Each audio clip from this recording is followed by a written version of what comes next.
Dr. Kahl, we want the war to end quickly and on Ukraine's terms. You stated in your testimony that our goal is to put Ukraine in the strongest possible position for future negotiations. Within the 5-year near-term focus areas, how is the department working with industry to maximize production in support of Ukraine and in backfilling our defense stocks that have been leveraged to date? Thank you for that. So DoD is working with industry to increase production of certain capabilities to continue meeting the needs of Ukrainian forces while ensuring that the United States is ready to defend itself and our allies and partners, and this is that balancing act.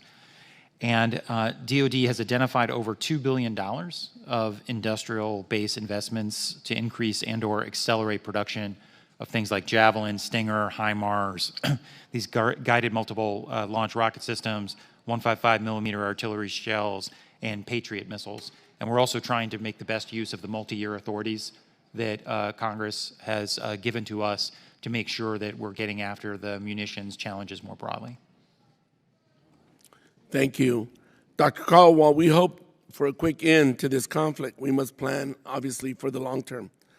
How do the 5 focus areas evolve over time, and what long efforts can we start planning for deployment in the long term to ensure that Ukraine has what it needs for continued defense against Russia that doesn't seem like it is going to go away? Well, you know, as the president has said, we're in it for as long as it takes. You know, Putin's theory of success is that he can outlast everybody, outlast the Ukrainians, outlast the United States, outlast NATO and the rest of the world. We're going to prove that that's just the latest of a string of miscalculations by Putin. I think, as Lieutenant General Sims noted, what we have prioritized has adjusted across the course of the war. So in the initial period of the war, when it was essential for Ukraine to win the Battle of Kyiv and to use systems they could get right now, right away, we emphasized anti-armor systems like Javelin, man-portable air defense systems, loitering munitions, drones, Soviet legacy ammunition, artillery, and air defense systems. As the conflict shifted to the east, we focused on NATO standard artillery systems and also providing them HIMARS and the GIMLRs. This winter, we have focused on more advanced air defense systems, so think NASAMS, Patriot, but also armored and mechanized systems to help them change the dynamic going into the spring and summer. And so we will continue that process as we move forward, as Ukraine's needs change. And I do think it is incumbent upon all of us to think about what Ukraine needs over the medium term to make sure they can defend whatever territory they claw back from the Russians and deter the Russians from going at it again when and if there's a halting to the fighting or a peace settlement, or even if there isn't. And so the department is focused on constantly iterating on that analysis. Do you think we're succeeding to that end? I think we are. Look, I think that if we're all honest with ourselves about where we thought things would be a year ago when Russia launched this invasion, I think it was a pretty dire, pessimistic assessment. And while I don't know how the war is going to end, I think we already know one conclusion for sure, which is that Russia has lost. Russia has lost. They intended to take over all of Ukraine. That didn't happen. It's not going to happen. They intended to divide NATO. NATO is stronger. They intended for Russia to emerge out of this war a great power in a multipolar world. They will emerge from this conflict a shattered military power. And so, again, I don't know exactly where the final lines will be drawn when this conflict comes to a close, but I know our policy has been successful in keeping a sovereign, democratic, independent Ukraine alive and ensuring that Vladimir Putin suffers a loss. Thank you, Dr. Kahl. Mr. Chairman, I yield back. I thank the gentleman. Chair, and I recognize the gentleman from Florida, Mr. Gates, for 5 minutes. Mr. Storch, you're our watchdog. Ukraine has a corruption problem, right? There's a long history of issues with corruption in Ukraine. Infrastructure minister arrested for stealing $400,000. Deputy head of Zelensky's office can't explain where the sports cars came from, so he had to resign. Deputy defense minister resigned over contracting corruption, but the defense ministry put out a statement that his resignation was a worthy deed. And the wife of a former Ukrainian politician was found with $22 million in cash crossing the border into Hungary last year. It seems as though a lot of the zeal for enforcement of the anti-corruption efforts seems to align with the Republican control of the House of Representatives in our country. Maybe that's a coincidence. But let's get to this end-use monitoring you testified to. The Arms Control Act of 1996 requires end-use monitoring for certain defense articles that are sold or leased, right? Correct. And there's no feature of anything we've passed that exempts what we've given to Ukraine from those requirements in the Arms Control Act, right? Not exempts. There are different provisions as to how that plays But out that in is different controlling circumstances. law, controlling policy. And here's the upshot. As you testify here today, you cannot testify, truthfully under oath, that the DOD has complied with the policy and law regarding end-use monitoring during all times of this conflict. Isn't that right? So I want to be careful here when I respond to you, Congressman, to make sure that I'm clear.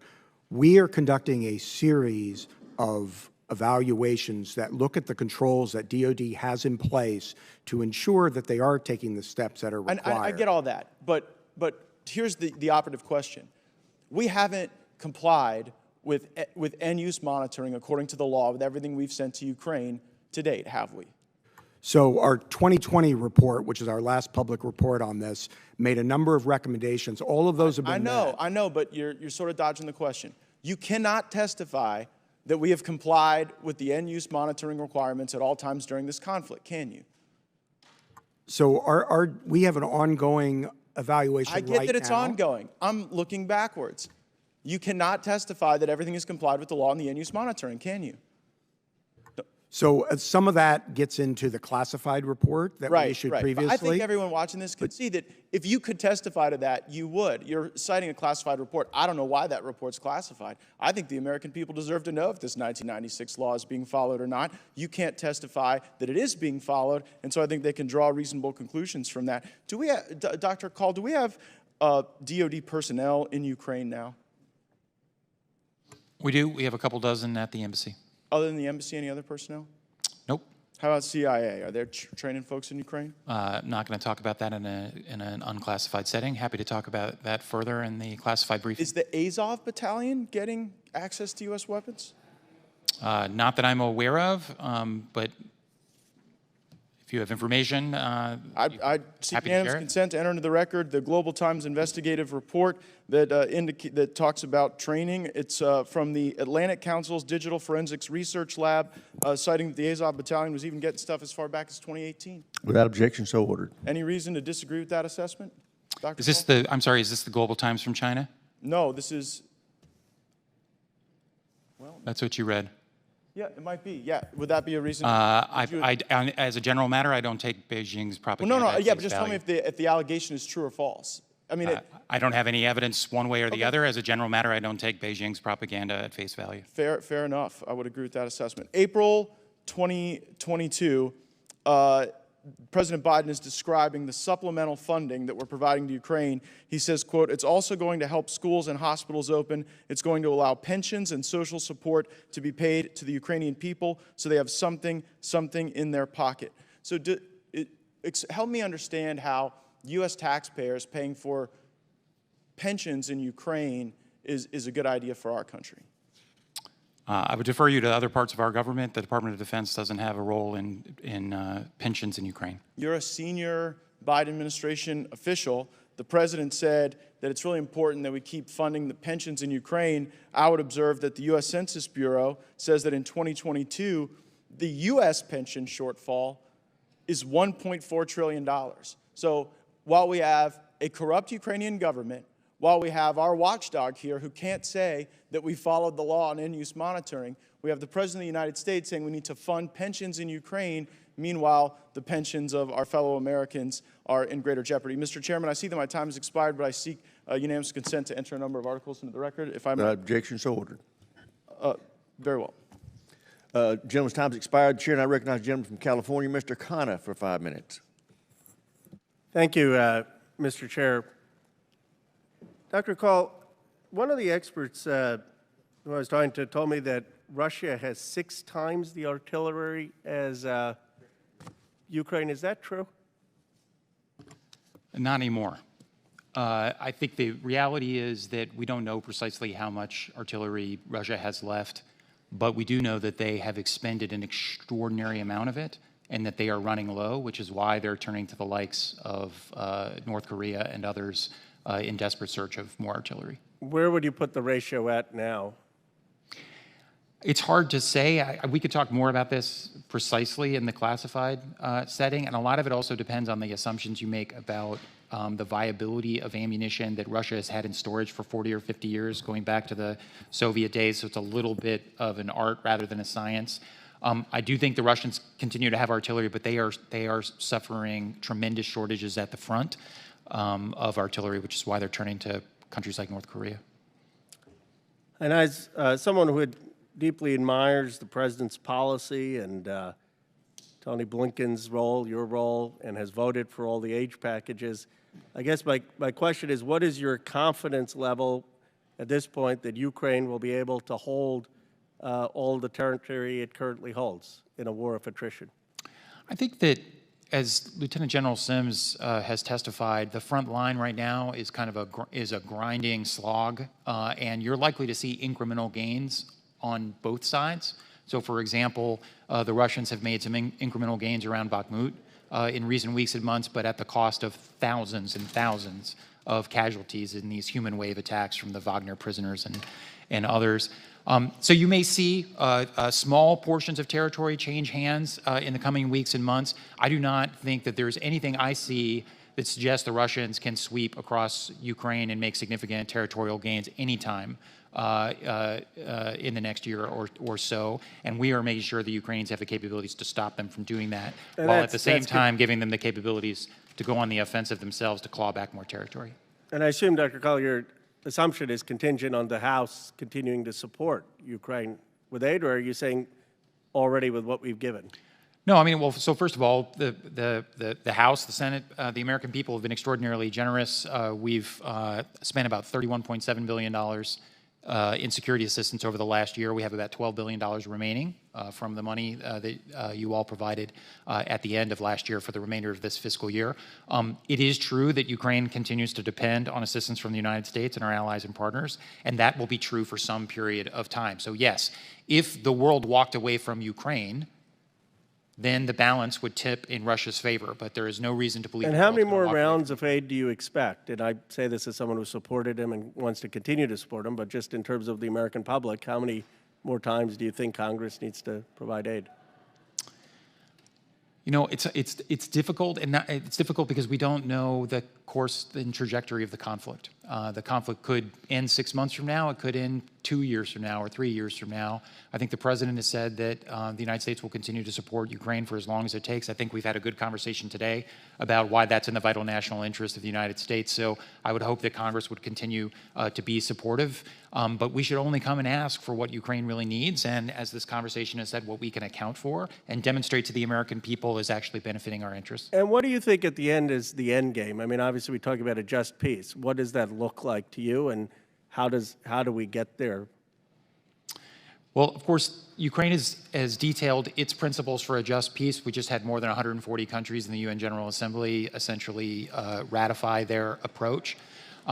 I think a just peace would involve Russia withdrawing from the territory that they have illegally occupied from Ukraine. But ultimately, the Ukrainians are going to be the ones that determine what peace settlement is acceptable or not. Our position has been to make sure that at whatever point they enter into those conversations, they do so from a position of strength. Thank you, Mr. Chairman. Thank the gentleman. Chair now recognizes the gentleman from Florida, Mr. Waltz, for 5 minutes. Thank you, Mr. Chairman. Mr. Kahl, did we successfully deter Russia from invading Ukraine?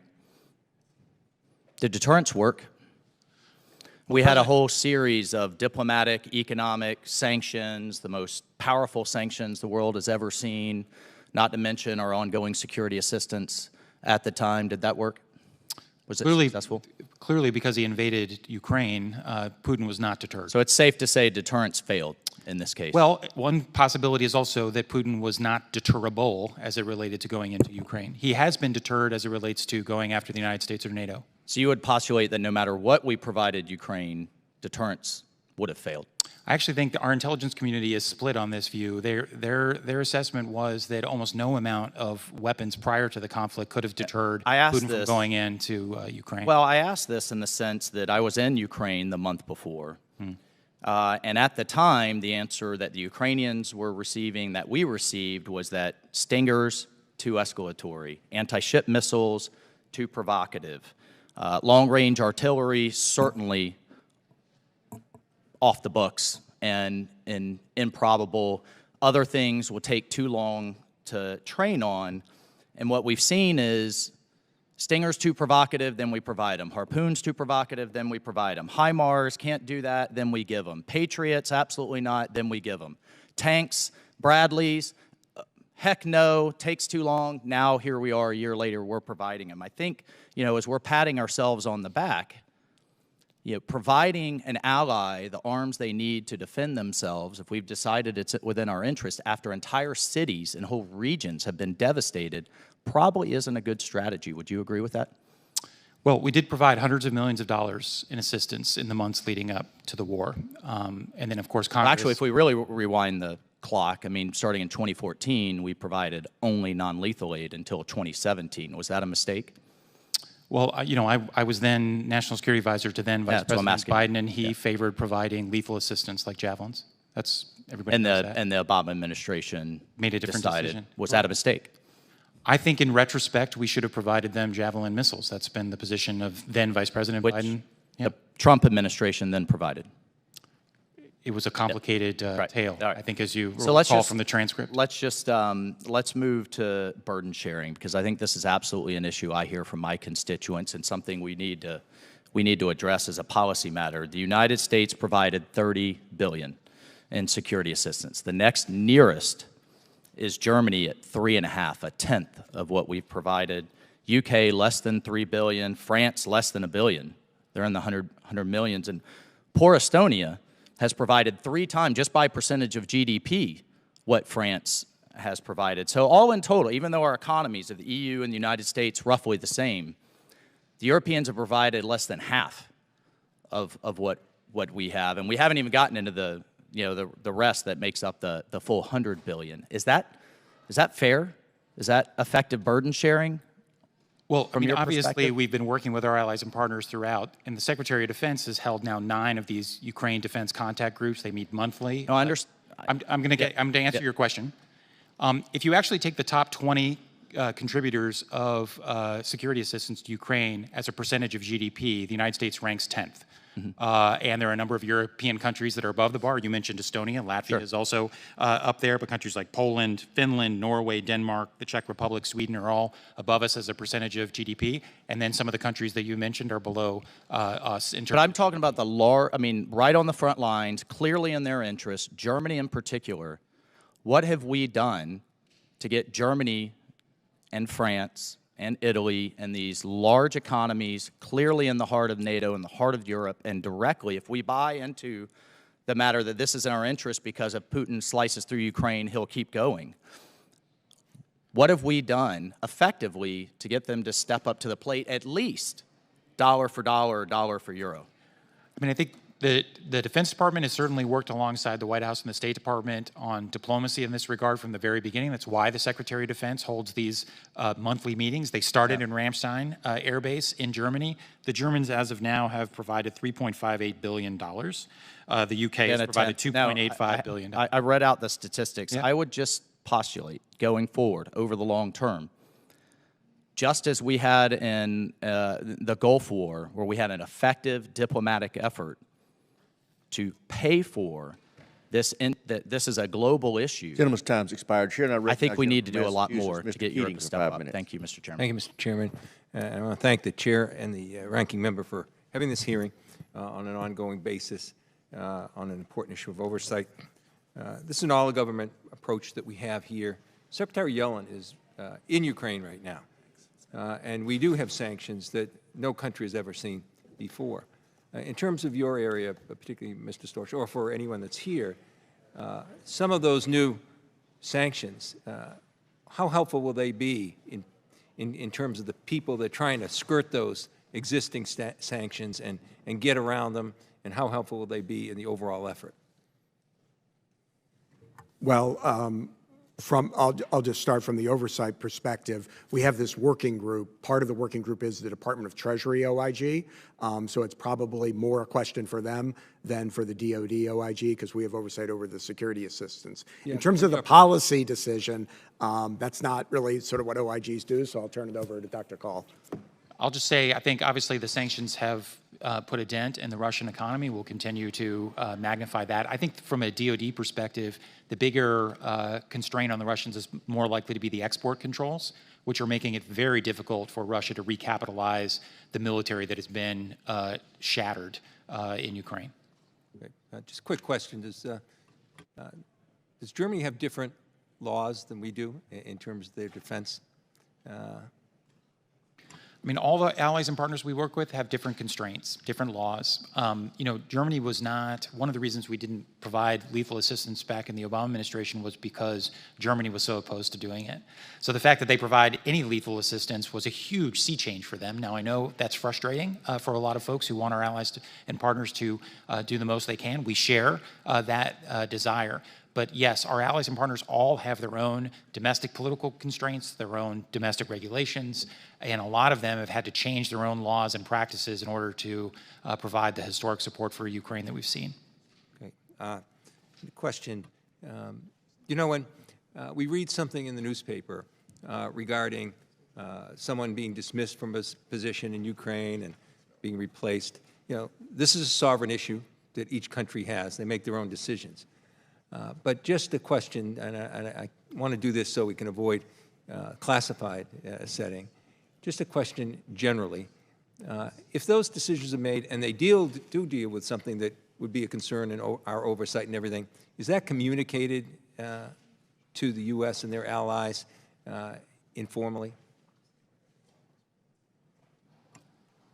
I would say sometimes we're aware of the moves before they happen, and sometimes we're aware when we read about them, just like you do. I think the point from our matter of U.S. policy is that the importance of getting after corruption in Ukraine or anywhere else is at the top of our points of emphasis with Ukrainian leaders. I do think they are taking these issues seriously. I think it's a problem they're going to continue to work on, but the fact that they're making any progress in the midst of this existential fight, I think, is quite remarkable, frankly. Yeah, thank you. Mr. Storch, just an observation. I was a prosecutor before I was a member of Congress.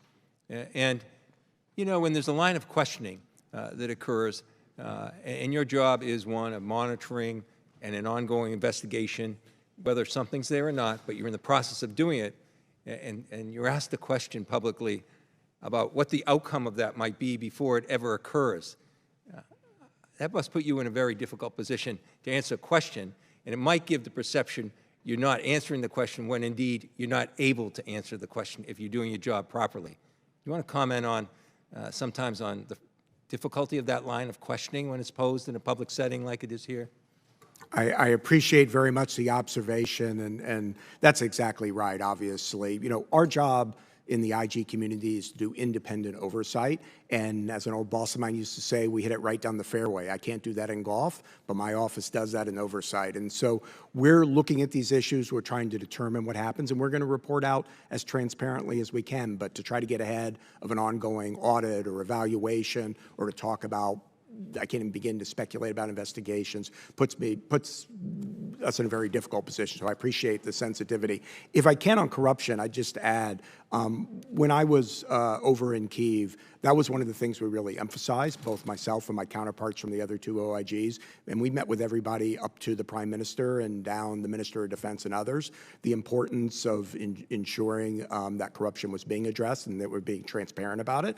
They all said they understood that. Now, obviously, as a career prosecutor at an IG, you know, we're in the trust but verify business, but certainly they indicated that they understand that issue. And finally, I just add that sort of in one of life's coincidences, I actually previously worked in Ukraine as a resident legal advisor for the Department of Justice, working on anti-corruption issues. So I hope that perspective helps my office as we look at what's going on here. I yield back. Chair now recognizes the gentleman from Indiana, Mr. Banks. Thank you, Mr. Chairman. Dr. Kahl, you helped write the dangerous Obama-era Iran deal, the JCPOA. You helped negotiate it. Last November, President Biden was caught on video saying the deal was dead Yet just this month, the administration has renewed sanctions waivers that are key to the deal. Why, in your opinion, is the Biden administration so hell-bent on reentering the new Iran deal? Thank you for your question. Just as a technical matter, I was not involved in the negotiation of the Iran deal. You helped write it. I didn't, Fair? but You were involved with it. well, I worked in the administration when the deal was negotiated. The President and Secretary Blinken and others in the administration have made clear that we're not about to re-enter the JCPOA anytime soon. Why did they attempt to re-enter it? Well, because Iran's nuclear progress since we left the JCPOA has been remarkable.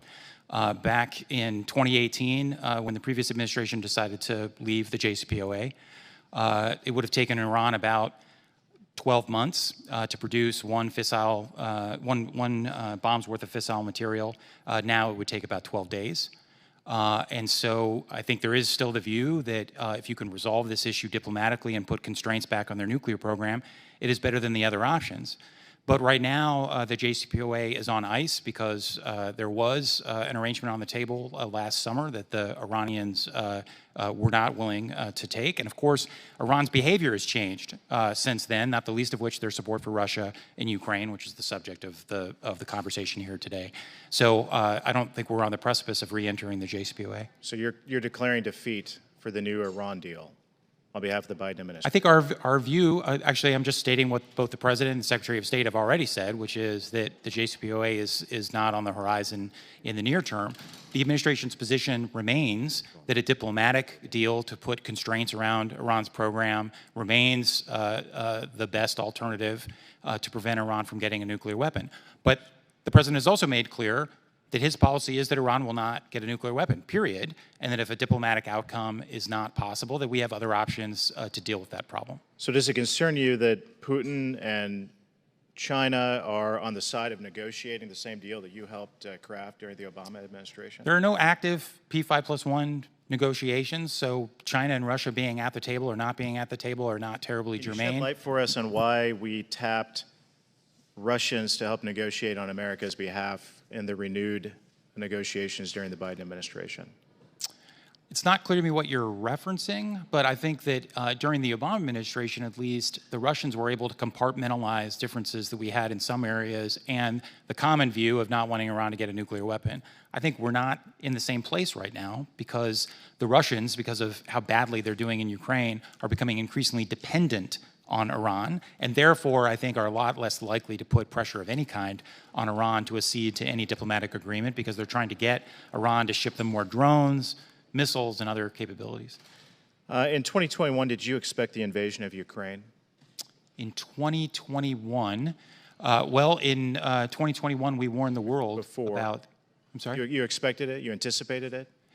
Beginning in Or the the invasion? fall, I think it's of public record. Beginning in the fall, we had very good intelligence that Vladimir Putin was putting the pieces in place to be able to carry out a large-scale invasion. We began to downgrade, declassify, and share that information with the world in the fall of 2021. Then why, shed light for us, then why did the Biden administration lift sanctions on Nord Stream 2 if we anticipated it? Well, I think the timelines are different in those. You should correct me if the record is different. I believe the Nord Stream conversations were several months before. And largely that was in order to stay united with Germany, but also to give us a leverage point. In fact, what's interesting is that had that not gone forward, the ability of Germany to then essentially walk away from the deal would not have been effective punishment or leverage over the Russians. But these were not linked in time. In hindsight, should we regret that decision to lift those sanctions? You know, I work at the Defense Department. I wasn't involved in any of those deliberations, so I'd really defer those questions to the Treasury Department and the State Department. I don't have an opinion on that conversation. No, I don't. Okay, thank you. I yield back. Thanks. Chair now recognizes a gentlelady from Pennsylvania, Ms. Houlihan, for 5 minutes. Thank you, Mr. Chair. I've been a staunch advocate for providing support to Ukraine since President Putin's unjustified invasion just about a year ago. Given my past in the Air Force, it probably isn't a shock to anyone that I'm particularly advocating for the transfer of American aircraft. In fact, I started doing that in April of last year, and most recently in a letter with my colleagues from the Four Country Caucus. We asked President Biden to transfer specifically F-16 aircraft to the Ukrainian military, as President Zelensky requested. I understand that on Friday that President Biden said in an interview that Ukraine, quote, doesn't need F-16s now, and on Sunday, NSA advisor Jake Sullivan emphasized that, quote, F-16s are a question for a later time. Last year, I also proudly co-led a bill with our former colleague, Rep. Kinzinger, to authorize funding to provide training for Ukrainian fighter pilots, recognizing that, of course, training may need to happen before they are ready to fly our jets, and in the event that we ultimately do transfer them. We submitted this language for inclusion in last year's NDAA, and the final law included that language authorizing the United States to provide training for Ukrainian soldiers, both on manned and unmanned aerial capabilities, including tactical surveillance systems and fixed and rotary aircraft, such as attack, strike, airlift, and surveillance aircraft. So my 2 or 3 questions for you. Undersecretary Kahl, in your written testimony, you noted that you have expanded U.S.-led training of Ukrainian air forces on combined arms and joint maneuver operations. Could you speak to whether or not this training included aircraft such as authorized by the fiscal year 23 NDAA? That's my first question. My second question also for you is, what exactly would a later time be, as you know, quoted by President Biden? And we may finally have to save this for our classified briefing, but could you please elaborate on what information the President is relying on, or perhaps was relying on, when he said that Ukraine doesn't need F-16s now, despite pleas from Ukraine's own president? Thank you for that. So, no, we have not started training on F-16s. Our assessment is that a delivery timeline for F-16s, even on the most expeditious timeline, and the training timelines are essentially the same. That is, they're about 18 months. And so you don't actually save yourself time by starting the training early in our assessment. And since we haven't made the decision to provide F-16s, and neither have our allies and partners, it doesn't make sense to start to train them on a system they may never get. I mean, they could end up getting British Tornadoes or Gripens or Mirage aircraft, and therefore you wouldn't want to train them on F-16. So it just, in our judgment, is not the appropriate time to start training. It is true that the President has, and the National Security Advisor have said that, you know, we don't see F-16s as the top priority right now. The President did have this conversation with President Zelensky in Kyiv last week. It is a priority for the Ukrainians, but it's not one of their top 3 priorities. Their top priorities are air defense systems, that is keeping their interceptors and air defense network alive against Russian cruise missiles and Iranian drones, artillery and fires, which we've talked about, and armor and mechanized systems. A couple of just data points on F-16s that I think actually speaks to your second and third questions. We've looked at this very carefully about what it would take to get Ukraine F-16s. So if we were to do new production, it would take 3 to 6 years to get them F-16s. We could look at older block F-16s that could potentially deliver on a faster timeline. Let's call it 18 to 24 months. Maybe you can even shave a few months off of that. Then the question would be, how many? The Ukrainians have at times asked us for as many as 128 fourth-generation aircraft, a mix of F-15s, F-18s, and F-16s. Our Air Force estimates that over the long term, Ukraine would probably need 50 to 80 F-16s to replace their existing Air Force. If you did that with new F-16s, so say Block 70, 72s, that would cost $10 or $11 billion. If you did it with older Block 30 or 32 aircraft, and let's imagine you only did half, 36 of those, it would still cost $2 to $3 billion. And just as a reminder, that would consume a huge portion of the remaining security assistance that we have for this fiscal year. So these are the trade-offs that we are making in real time. Would it make sense to spend $3 billion on a capability that will arrive a year and a half from now, when that $3 billion is needed for Patriot interceptors, or more Bradley fighting vehicles, or more 155 millimeter ammunition, or more Gimlers, et cetera, et cetera. And so that's the trade-offs we're making at the moment. I'm nearly out of time. I appreciate that. I guess my only concern is when we started talking about this 10 months ago, 10 months has gone by, and so I just don't know when the clock should start. And when we see that this... Gentlelady's time's expired. Chair now I appreciate recognizes it. I yield back. the gentleman from Louisiana, Mr. Johnson, for 5 minutes. Thank you, Mr. Chairman. Thank you all for being here. Very important topic, very timely. I had a couple more questions about the end-use monitoring for Mr. Storch. Your office published a report in October stating that the Department of Defense was unable to provide in-use monitoring in accordance with DoD policy because of the limited U.S. presence in Ukraine. So the report identified the challenges that the DoD personnel who are responsible for conducting in-use monitoring and enhanced in-use monitoring face when there is no U.S. personnel present, or at least limited presence there. Have we learned any lessons or discovered any best practices to improve that in-use monitoring in Ukraine despite the lack of people there on the ground? So to be clear, the report that was issued in October 2022 was a classified report, so happy to talk more in detail about that during the later session. I believe it's accurate to say that what the report did is it acknowledged the challenges that are faced in those circumstances, such as they were in Ukraine, and the steps that were being taken at the time to try to address those. And as I say, happy to talk more. The reason we initiated the current evaluation, and the reason I didn't want to get ahead of what we're finding, is that as the situation changes and conditions on the ground evolve, we want to go back, and we are going back and looking at what's going on now, what steps have been taken to try to adjust those challenges and where they are and how things move forward. And frankly, Congressman, given the importance of the issue, I think that's something we're going to be looking at as long as this goes on, right? And so that's where we are. And I think we agree we have to do that. We owe it to all involved. And I know that there are classified portions, there probably are unclassified things that you could discuss, but does the department have any concerns about the self-reporting that is coming out of Ukraine? So, you know, specifically, Ukraine, we all know Ukraine has a documented history of corruption and government waste in the past. I know a lot of that has been being alleviated, but what gives you confidence that the Ukrainians are being entirely forthcoming and transparent with us when it comes to what we've seen so far? So, you know, at some level, that's why we do these audits and reviews, right? Is so we want to look at the evidence and then be able to assess independently where things are. As I mentioned, I went to Kyiv. We met with the Prime Minister. We met with the Minister of Defense. They told us they understood the importance of addressing corruption. When we were out there, actually, coincidentally, a number of corruption cases had been announced. They very strongly pointed out those did not involve U.S. security assistance or U.S. assistance generally. But having said that, they were corruption cases, and the point they were making is they were trying to address them. So as I say, I've got a long history. I've been going out to Ukraine and working out there on behalf of the United States government for more than 15 years and in the anti-corruption area. And so I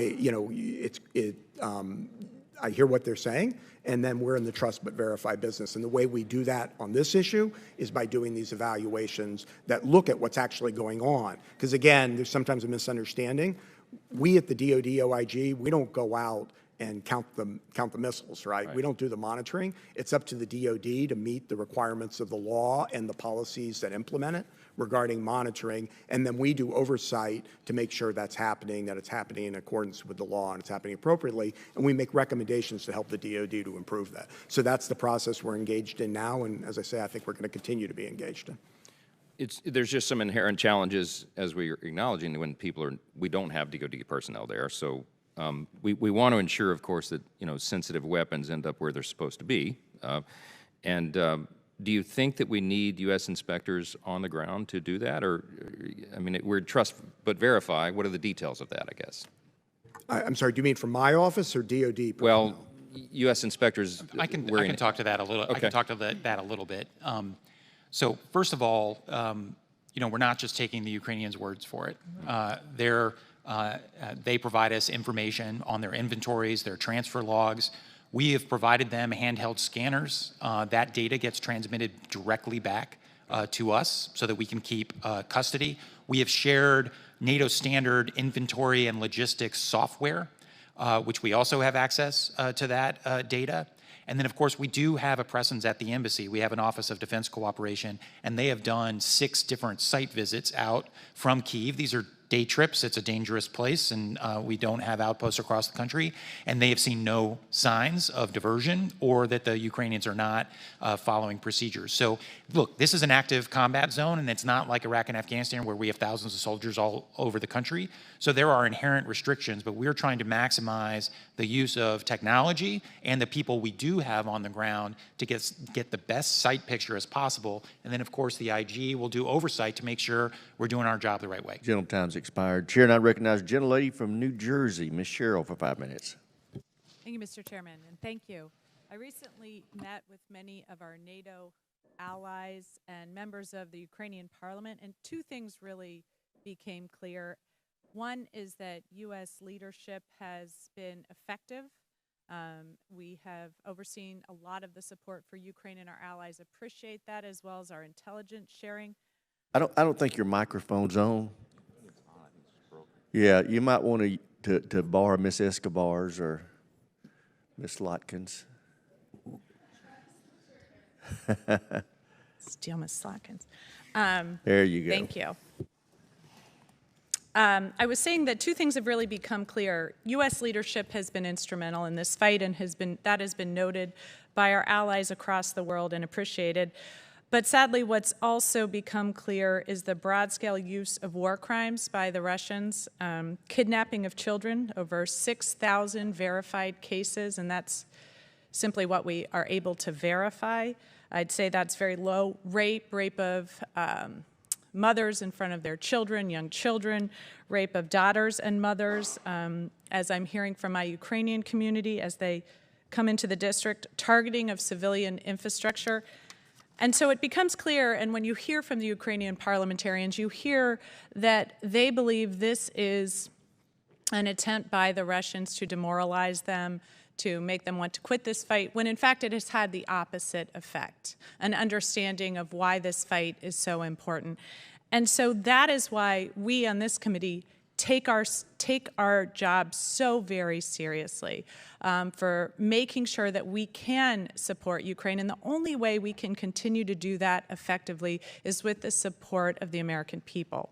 And so our understanding of the oversight, our understanding of how Ukrainians are overcoming their history of corruption is so important so we can convey it. And I really appreciate your explanation of all of the measures we have in place, but I don't think what is coming through is what I heard when I was on the ground in Kyiv from the embassy, that they are seeing all the weapons that come in get to the front. They are getting pictures of those weapons on the front lines. They are seeing them in use. They feel very confident that the weapons that we provide them at the border of Poland are in fact making it to the front, and we are certainly seeing their effective use time and time again.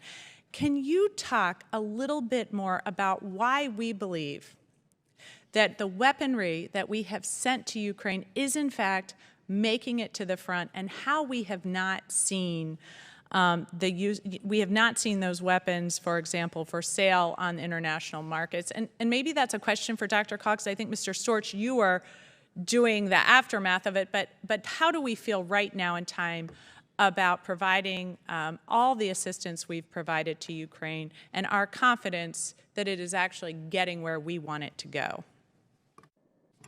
So part of it is what we're seeing, and part of it is what we're not seeing. So what we're not seeing is any evidence of significant diversion.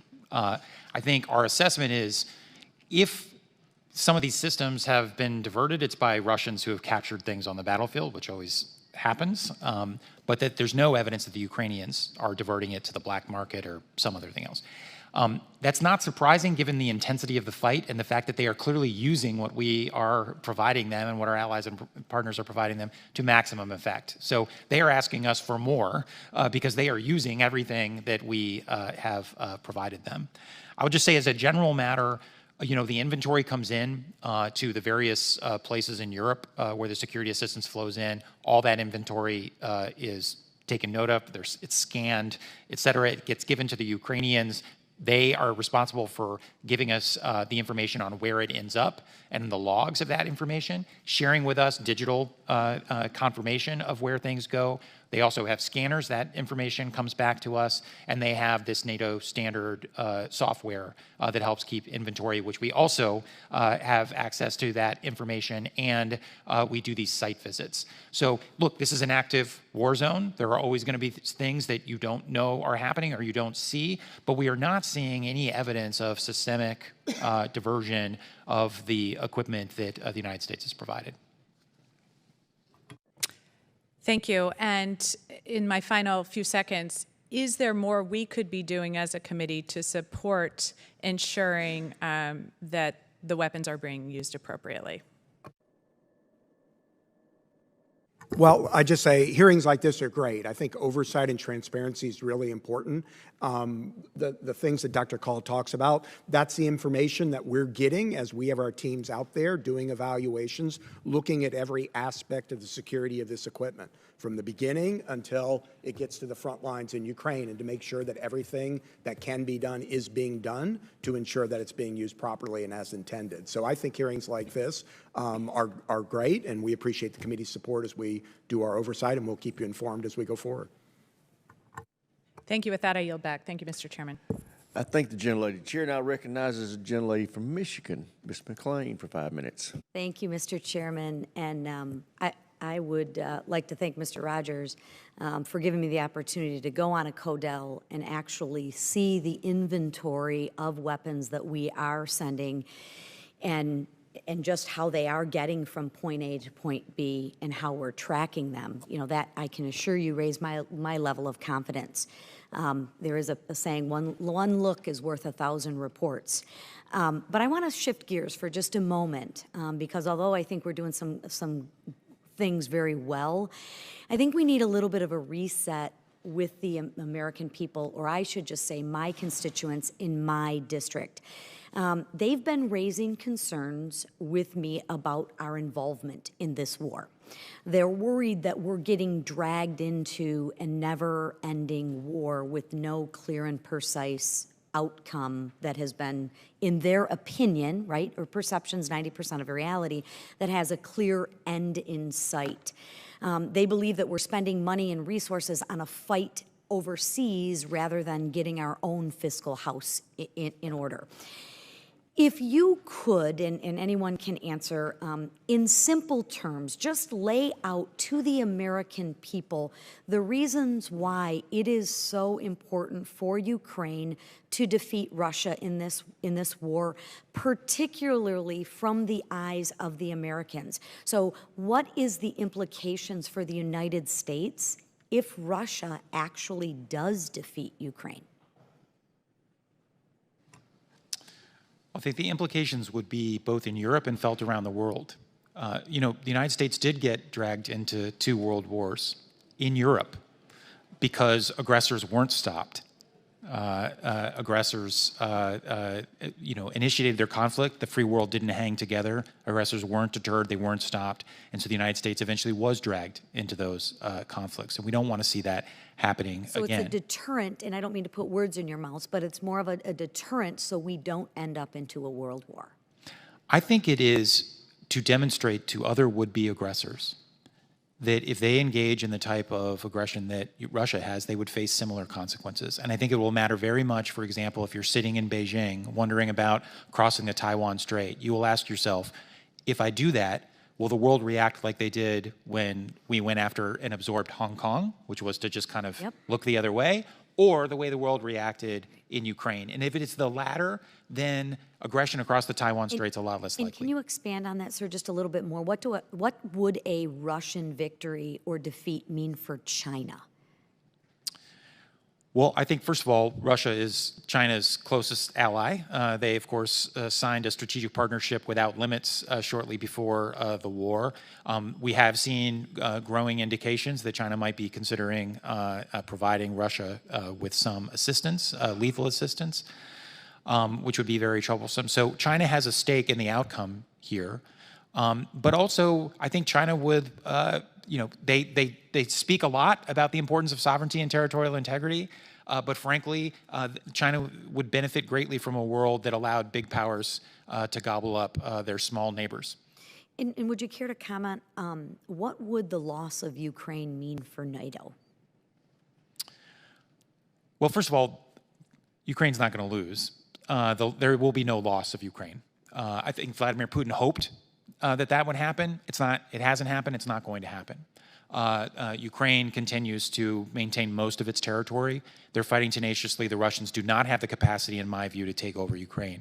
But obviously, if they were to do so, it would position Russian forces and all the developments inside of Ukraine right on right on NATO's doorstep as it relates to Poland and the Baltic states, which is, I think, one of the reasons why you've seen Poland and the Baltic states so engaged in Ukraine. And can you talk a little bit about the economic impact that would mean, or that would have on the United States? Well, I think, you've already seen that Russia's aggression, especially what they've done to limit the ability of grain to get to global markets through the Black Sea, has already had an impact on global security writ large. Obviously, the energy instability, which is generated by the war, has also had an economic consequence. So I think the war is already having significant consequences because of Russia's aggression, and had it been unchecked, I think those consequences would have been worse. And we'd have been farther along. Thank you. With that time, I yield back, Mr. Chairman. Chair now recognizes the gentlelady from Texas, Ms. Escobar, for 5 minutes. Thank you, Mr. Chairman. I'd like to express my gratitude, Mr. Chairman, to you and the ranking member for these ongoing conversations and this opportunity for us to provide oversight and for the American people to feel comfort, I hope and I believe, with the information that's being delivered. I'd like to thank our witnesses as well. I'd be remiss if I didn't remark on the incredible change that I've seen happen over the last 3 years since I attended the Munich Security Conference in 2019 versus the Munich Security Conference last week or 2 weeks ago, whenever it was. When I was there in 2019, there was a significant question about the West and whether the West would continue to support NATO, and just the fears about how untethered things seemed. But last week or the week before, whenever it was, sorry, time escapes me, but this year's Munich Security Conference, the incredible unity and the strength demonstrated by our allies and our friends, especially with regard to Ukraine and our defense of democracy. And I'm very proud of the role that the United States has played in rebuilding NATO and ensuring that the West has come together in a way to defend our friends and allies and help stop the Russian aggression.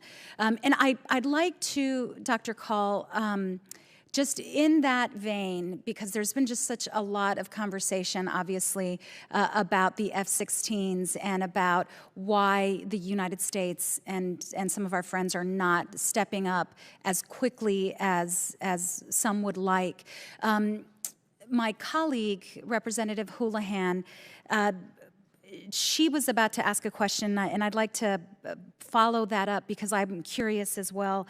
But when her question, she started as her time ran out, when should the clock start on those F-16s? You laid out for us very clearly and very effectively, the considerations involved and also the financial implications as well. And that's on Congress, right, to make sure that we provide the continued support and to put our money where our mouth is. But when should that clock start ticking for the F-16s? And is that something you can discuss in this setting? Look, I think it is, a more modernized Ukrainian Air Force will be important in the medium and long term for Ukraine to continue to defend the territory that it claws back and to deter Russia in the future. So I think there is a medium to long-term requirement. The challenge, of course, is even if it was a short-term requirement, we couldn't get it to them immediately anyway, and we don't assess that it is the highest short-term priority. And by the way, neither do the Ukrainians. The Ukrainians' priorities are air defense systems, so they're integrated air and missile defense systems, artillery and fires, armor and mechanized. And because every dollar you spend on one is a dollar you can't spend on another, there are real trade-offs. Obviously, Ukraine is going to continue having conversations with us. As I said, President Zelensky discussed this with President Biden in Kyiv last week. Zelensky has had similar conversations with our UK and French allies. The UK has announced an interest in starting to do some training, so we'll see where that leads. There are other countries in NATO, the Netherlands, Denmark, Norway, I think, that have talked about potentially F-16s that they may be offloading as they upgrade to F-35s. So I do think this conversation will continue. I just, as I sit in the Pentagon, and I have to say, what does Ukraine need right now to stay in the fight and turn the tide against the Russians in the first half of this year, which I think is going to be decisive for the conflict? It's just hard for me to tell any member of Congress or the American people that the best use of that dollar spent right now is on F-16s. Thank you so much, Dr. Kahl. And I only have a few seconds left, but I am wondering, in terms of the replenishment of U.S. stocks, is the department looking to utilize critical technologies such as additive manufacturing to fill some of those gaps? Sorry. I think the short answer is yes, but I think it's probably better for us to arrange a briefing by our acquisitions and sustainment folks to really go through the kind of the multi-layered approach that they're taking to this, because they're the real experts on that. Great. Thank you, Mr. Chairman. I yield back. Chair, and I recognize the gentleman from Texas, Mr. Fallon, for 5 minutes. Thank you, Mr. Chair. You know, our aid packages to Ukraine have included light tactical vehicles like Humvees. I've been a staunch supporter of the Humvee upgrade.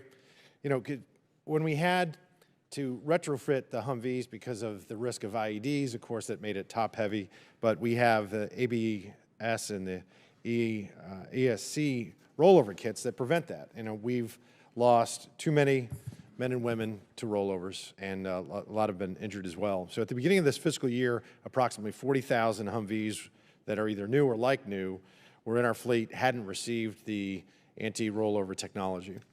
And my question for the witnesses is, when we're sending Humvees to the Ukraine, and where are they coming from? And more to the point, are we sending Humvees that have already been fully upgraded with the anti-rollover technology? Or are we sending Humvees that are slated to get this upgrade? Or are they coming from the demilitarized vehicle stockpile? I might ask General Sims if I don't actually know the answer to that question, but DA may, or we may have to take it to come back to you. Sure, I will have to come back to you. We'll bring that answer back to you. I'm not quite sure. Okay, because we have Red River Army Depot that does a lot of this work, and they're starving at the vine, and we've got 40,000, units that need this upgrade, and I'd really like to get that in, because it saves about $12 billion rather than buying brand new ones to retrofit the ones we already have. So we want to always be good stewards of taxpayer dollars. So for the witnesses as well, one of the initiatives we've been working on in our office with our colleague, our friend from California, Mr. Panetta, is our Ukraine Human Rights Policy Act, and this legislation would take concrete steps to hold Russia accountable for their atrocities that they're committing in Ukraine. So what evidence of war crimes have you seen in Ukraine, including any committed by the Wagner Group? And as the war rages into its second year, what can be done to hold Russia accountable for their actions? And then what can be done during reconstruction? I think our colleagues at the State Department would probably be better at cataloging all of the horrors, but we've all seen it. There's been a systematic targeting of civilians in Ukraine, clearly a callous disregard for civilian welfare. But this winter, the targeting of critical infrastructure, literally intending to starve and freeze tens of millions of people for no military purpose other than to try to compel the Ukrainians to give up. But certainly in violation of the laws of armed conflict. We've seen Russian troops engage in terrible atrocities, killing civilians, killing detained forces. And of course, we've also seen the deportation of Ukrainian children back to Russia, which is among the most heinous of war crimes. Doctor, how many are we talking, you think, roughly? Thousands, but beyond that, I don't have the numbers in front of me. I would encourage you to get a brief from the State Department. They have cataloged all of that. General, as far as the Wagner Group goes, do you know any more specifics on that? Could you shed some light? Sure, I don't. Again, as Dr. Kahl said, I think the State Department could answer that better. But as you and the rest of the country have seen, we're certainly concerned with what we see reported in the news. And I don't mean to segue, sir, but there was a comment earlier about about Russian atrocities or Russian acts. I think what separates our military, what separates Western military, certainly from the Russians, is our concentration on treating people, the way they should be treated, with dignity, on the laws of armed conflict that Dr. Kahl mentioned. And I know that we work hard to talk to the Ukrainians about the same things. Is Russia a signature, General? Do you know? Or is it a signature to the Geneva Convention? Sir, that's a great question. Just kind of thought about that. I don't know. So if they are, and even if they weren't, the Geneva Conventions are treated as customary international law, and so binding even on states that don't sign up to them. And General, is it your professional opinion that the Wagner Group is something you'd be more concerned about because they're not Russian military regulars? So I think the Wagner Group is given plenty of reason to be concerned. I mean, the fact that they're recruiting members from prisons certainly gives an indication of what kind of character that they're willing to recruit. General, they say they're not doing that anymore. Yes, sir. Should we believe them? Sir, I'm not sure I would trust the words that are coming from the Russian side right now. So you're saying, in effect, that authoritarian regimes should not be taken at their word, regardless of whether it's, say, in Beijing or in Moscow? Sir, I'd agree that we have a system in which I would trust, and they don't have that same system. I hope all members of Congress just heard you. Thank you. I yield back. Gentleman's time started. Before we go to the next questioner, I want to remind everybody that we have a hard stop at 12:30 to go to the classified portion of this hearing. Gentleman from Maine, Mr. Golden, is recognized 5 minutes. Thank you, Mr. Chair. I want to start by looking back to May of last year and point out that a bipartisan group of members of Congress, including members of this committee, have sent the administration letters, and that's gone on since April of last year, all the way right up to right now, calling for the supply of advanced military capabilities to Ukraine quite consistently. So 10 months ago, a number of us called for anti-ship missiles, HIMARS, Abrams tanks, as well as training on and transfer of F-16s.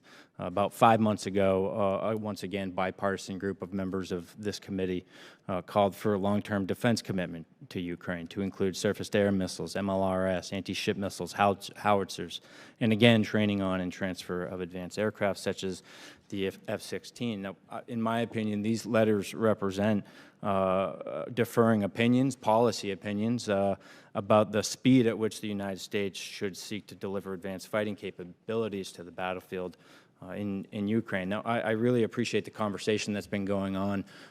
Just thinking about things such as F-16 or ATACMS or previously Abrams or HIMARS, I think what we have seen is that there are sometimes policy questions and debates and differing opinions. Then there are logistical challenges, maintenance, and the training and capabilities of the Ukrainian fighters themselves, different than policy opinions of a differing nature. And of course, I respect the opinion brought forward by Dr. Kahl about authorizations, appropriations, and how do we get the greatest ROI on the money that you have in hand right now to meet the top priorities of the Ukrainian military. But certainly, given enough money, they would prefer to have their top 5 or top 6 or top 10 needs or capabilities met. And the conversation about authorizations and appropriations is really, I think, a question for Congress, as opposed to questions of policy or logistical concerns and challenges. Now, of course, over the weekend, the President's national security team said now's not the right phase of the war for providing Ukraine advanced aircraft. That sounds like a policy decision. And they have also pointed out that the assessment of military commanders advising the President is that we need to focus on tanks, armored personnel carriers, and infantry fighting vehicles and such. I don't think anyone disagrees with that, sir. And you've articulated really that this is about how much money do we have now, what's the greatest need that they have. But Ukraine has articulated a desire to advance their long-range fighting capabilities in the form of ATACMS and F-16s. So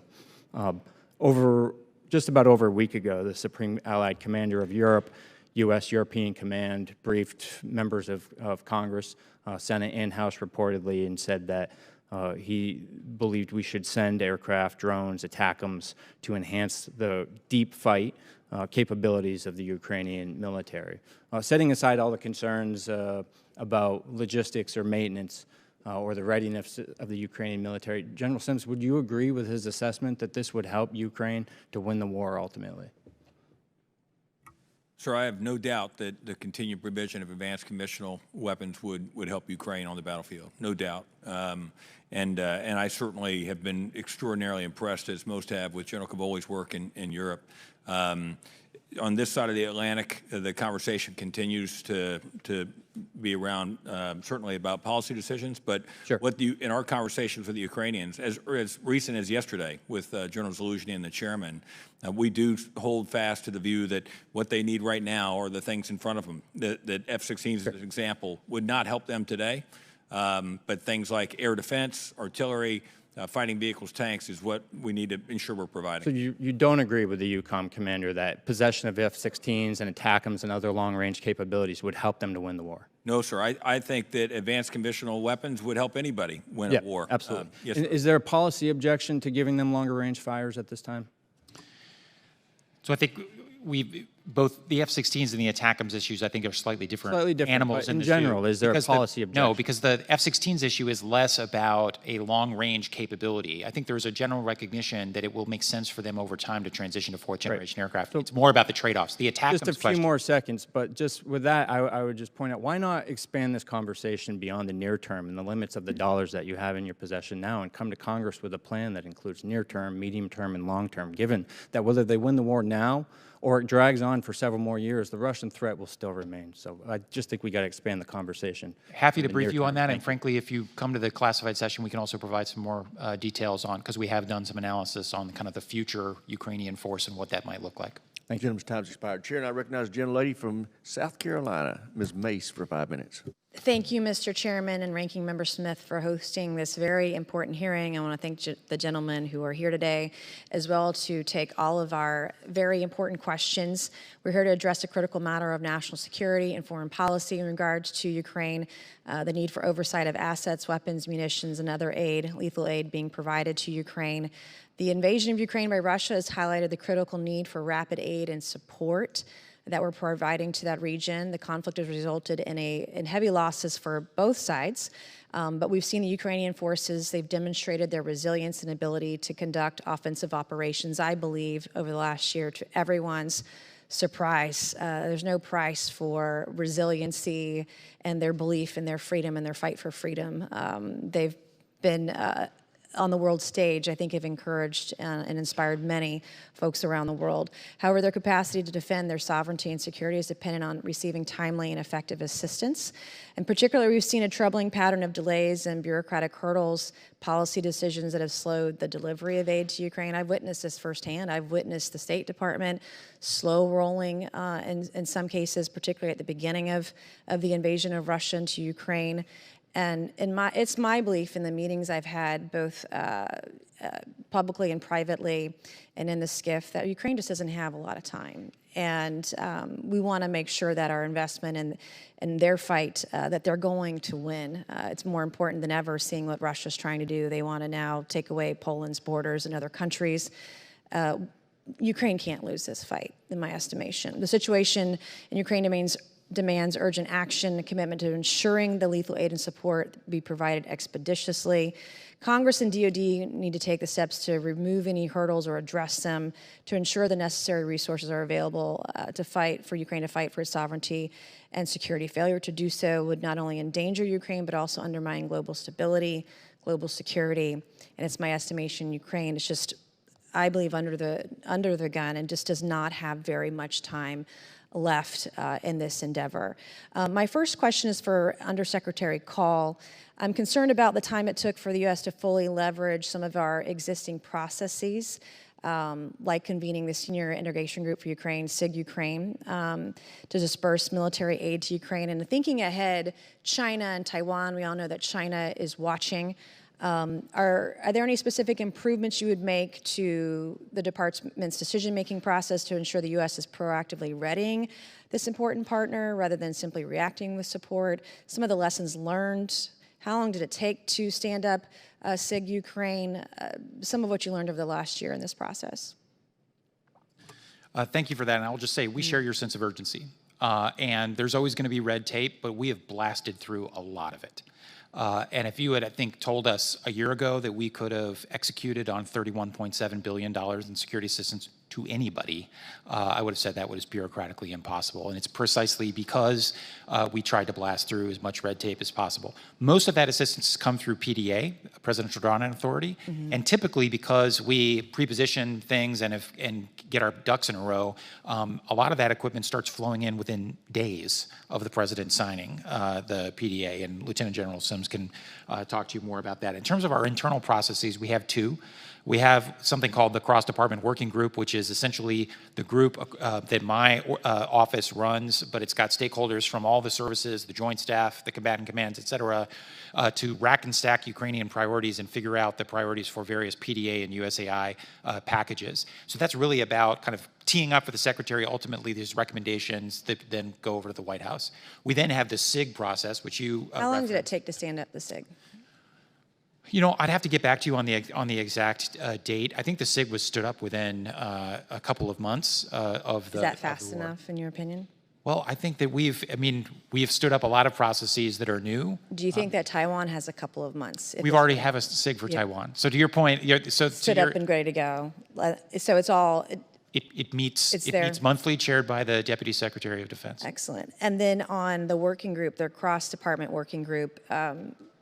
Is that working better now than it has been before because of the urgency through Ukraine? Have you all learned over the last year how to improve some of the red tape, I guess? What red tape was removed to make it work better, faster, more in this case? Well, just traditionally, we've not Presidential Drawdown Authority has been used to provide things in the amounts of, hundreds of billions of dollars at the upper end, not tens of billions of dollars. So there was a lot of learning curve. Essentially, what we figured out was to make sure all the stakeholders were involved. You had an iterated process that culminates in a 4-star meeting that I chair about every 10 days, and then that pushes recommendations up to the chairman and the secretary, who then push those recommendations over to the White House. Time's expired. Chair, and I recognize the gentleman from North Carolina, Mr. Jackson, for 5 minutes. General Sims, good afternoon. I was wondering if you could help me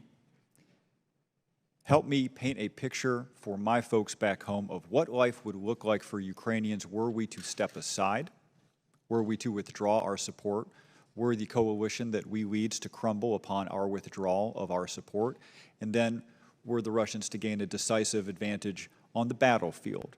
What that would mean, and I ask you because based on your remarks, you said that the fighting has replicated the conditions that we saw during the First World War. There was a recent conversation about plentiful examples of war crimes that have been committed. And I think it's important for me in explaining my support to folks back home to give them a sense of what it would look like if our effort no longer existed. Could you help me do that, please? So, sir, I'll leave the geopolitical conversation to what Dr. Kahl was mentioning earlier.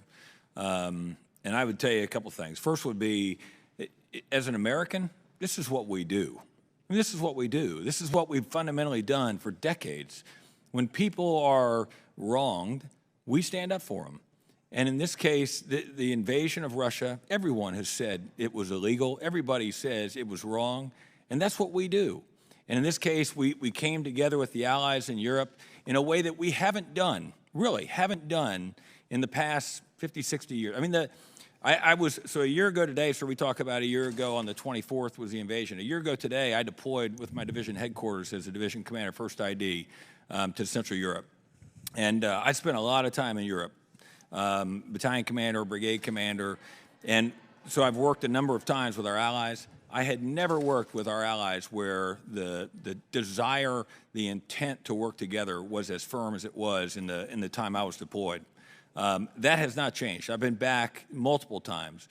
We were talking earlier about the contributions of our partners. There is more than dollars, I would argue, that is part of this. We have partners that have skin in the game, and so they may not be dedicated dedicating the same percentage of GDP, but in some cases are dedicating individuals who are making critical, really important contributions to what we're doing in terms of security assistance, intelligence, working in terms of advising and training with our partners. That's what we do. We're Americans. And when somebody says this is how the world should be and it's not, we say no. Dr. Kahl has talked about the rules-based order. Why is this important? Because after the Second World War, we came together with the majority of the world and said, this last 5-10 years is not how we wish to live in the world. And we established the geopolitics that exist today. And we need to tell people we need to do something when people go in the wrong direction. Why is it important to Americans? Because we believe in this group in here, sir, in this oversight process. I know politics. I'm an Army guy. No politics. American politics field of study at the Academy. And I would tell you, watching the oversight here, watching what has occurred in D.C., all the way to the young man or woman in Poland who's transitioning that equipment forward, to a Ukrainian who plans to use it, that's what we exist for. That's why it matters, sir. Now, that last piece I'd like you to expand on. Could you help us visualize what it looks like when we make the decision to send them light tactical vehicles all the way to that material being fielded? Give us a sense of what that process looks like, how quickly it's now moving. Well, sir, and as Dr. Kahl was talking with Representative Mace earlier, we're learning all sorts of lessons. I mean, listen, where we were a year ago today and where we are now, it's a light year's difference. It's because we have smart, capable men and women who are working to make the processes more effective and efficient. What we have done in terms of moving, it's literally, I'll say literally moving mountains. If you were to stack up all of the things that we have provided, we have literally moved mountains from not just the United States, but from places that we're working with partners around the world. And we have moved that incrementally across oceans, in the air, with hundreds and hundreds of aircraft and ships. Move that to Europe, and then it's moved further by our partners and by men and women that we all are so proud to have there, all the way to a point where a Ukrainian man or woman takes it and brings it forward to use it. And I know a number of you have seen that, sir, but it's pretty impressive. My time is over. It has been an extraordinary logistical accomplishment on top of other accomplishments. Sure. Chair now recognizes our final questioner before we go into classified brief, and that's the gentleman from Wisconsin, Mr. Gallagher. Thank you, Mr. Chairman. Lieutenant General Sims, to what degree do the operational plans within DoD rely upon the assumption that we would be only forced to defeat an adversary in one theater and deter an adversary in another theater? Well, sir, not to jump into the policy side, but I mean that's what we're saying we're doing. Yes, sir. So given the growing no-limits security partnership between Beijing and Moscow in the years since Russia's invasion of Ukraine, can we reasonably argue that planning for a confrontation with only one adversary is becoming an increasingly dangerous presumption? Sir, I'd argue that the fact that the Chinese and the Russians are having conversations about ways that they can improve their connections is dangerous to all of us as Americans. But I think that the current work that we're doing takes into account where we are around the world. If Xi Jinping makes the foolish decision of arming Russia with weapons, what is on the table in terms of our response? Sir, that one I'll definitely leave to Dr. Kahl. Okay, Dr. Kahl, you can make news here. So first of all, I don't think China's leadership wants their intentions and plans to be made public. So one of the things we've made clear to them is if we have information that they're doing this, we'll make it public. And this actually, it matters because, as you know, China's on a bit of a charm offensive to get back into the good graces of Europe. That's not going to work, I don't think, period, but certainly not if they're providing large amounts of lethal assistance to Russia. We've also signaled Secretary Blinken with his counterpart at the Munich Security Conference and through other channels that there would be significant costs.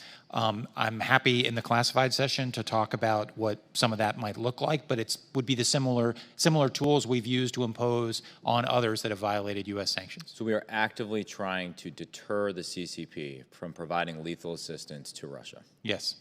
And of course, at a broader level, we are actively trying to deter the CCP from invading Taiwan by force, if necessary.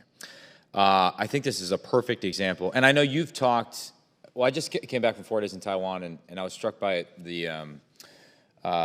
all the national security leaders there talked about this increasing strategic convergence between Russia and China. I'm curious if you see it in the same way. It's sort of my contention that increasingly Putin is Xi's junior partner in a de facto alliance against the West, and I think we initially understood the no limits partnership to be a piece of paper, and increasingly it's something real. But I'd love to get your comment on how you see these two problem sets as connected. Yeah, I think that's insightful and on the money. I think basically, you know, Russia for a long time has not wanted to be China's junior partner. And I think that held alive the dream in Washington that you could drive a wedge between these two actors. I think the war in Ukraine has essentially ended that proposition as realistic in the foreseeable future, because Russia's going to have to turn to China for technology, for economic assistance, to help them reconstitute their military after the war. And they're already turning to them now. But by the way, the same calculus is driving the Russians, to have greater convergence with Iran and North Korea as well. And so I do think because of how attrited the Russian military has been, they have no choice but to you know, move closer to some of these other actors. Now, you've said recently, I believe, though, that you don't see a PLA invasion of Taiwan as imminent within the next 2 years. Yeah, I think that's right. I just see no indications that Xi Jinping thinks his military is ready, or that the PLA thinks they're ready. I think he has put a date on the dartboard for them to be ready. That doesn't mean they have made the decision to do it, and that's 2027. I think in the interim period, I do not see indications that they are likely to make a leap to invade the island of Taiwan. But just so I understand, your assessment is based on the absence of evidence that you don't see an indication that they're getting ready to invade. I guess maybe actually, this would be a really interesting thread of the conversation for us to talk about in the classified setting. Got it. Because it's not just about that. Interesting. Just like did you view, 2 years ago, did you view a Russian invasion of the rest of Ukraine as imminent? As imminent, I did not. But of course, we had indications and warnings first in April, and then of course in the fall, that it was a possibility. And you know, my assessment is based on the information and intelligence that I have at the moment. If information and intelligence change, then my assessment will be updated. And so you disagree, I'm out of time, with General Minahan's recent assessment that 2025 is the danger zone? I do. Thank you. Gentleman's time's expired. We will start questioning in the classified portion with those members who haven't been recognized for questions in the public portion. So right now we stand in recess for 5 minutes as we move to 2212 for the classified portion of this hearing.